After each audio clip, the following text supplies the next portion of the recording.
مستونگ میں سیلابی صورتحال کے بعد بجلی کی طویل بندش سے شہر سمیت تمام ملکہ علاقوں میں پینے کا پانی ناپید ہو گیا اور صورتحال سنگینی اختیار کر گئی۔ شہری ایک ایک بوند کے لیے ترسنے لگے۔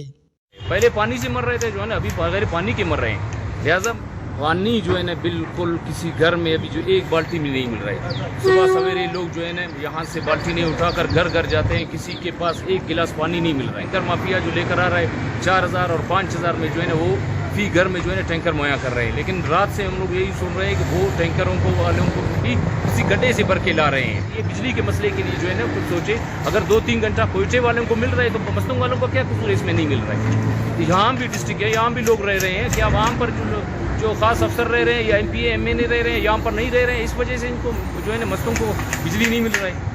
2-3 گھنٹہ بجلی مہیا کرے۔ پانی کا مسئلہ بہت زیادہ گمبھیر ہوتے جا رہا ہے۔ تقریباً جو بارش کا سلسلہ چل رہا تھا تقریباً آج سے 10 دن پہلے، اسی دن سے بجلی شارٹ ہے۔ مطلب آج 10 دن ہو رہے ہیں، 1 گھنٹے کے لیے بھی بجلی مستونگ کے عوام کو میسر نہیں ہے۔ لوگ پینے کے پانی کے لیے در در مطلب ٹھوکریں کھا رہے ہیں۔ لوگ جو بارش کا گڈھوں میں جمع پانی وہ بھر رہے ہیں۔ دونوں کی قلت زیادہ منیں گے نن حکومتاً گزارش کینے کے وہ تو بجلی انہاں بال کے تو گڑاس یا گڑاس مرے کک داسا دیراں زیادہ قلت شارک باس پریشان ہو، سٹیک نانا باس پریشان ہو، ہچو دیرس ملنگ اٹھیف ان پریشانی نن نماز سکے گڑا سکے دین سکے ہچ وضو سکے نن ایرانون یعنی کہ ہچ دیر افک تو حکومت نن دا گزارش کینے ننا بجلی ننا مستونگ سٹی نا کھیرے بال کے۔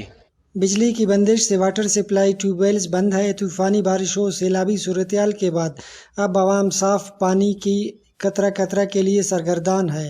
عوام نے مطالبہ کیا ہے کہ کیسکو متبادل ذرائع سے روزانہ 3 گھنٹے بجلی فراہم کرے۔ فیض درانی، وش نیوز، مستونگ۔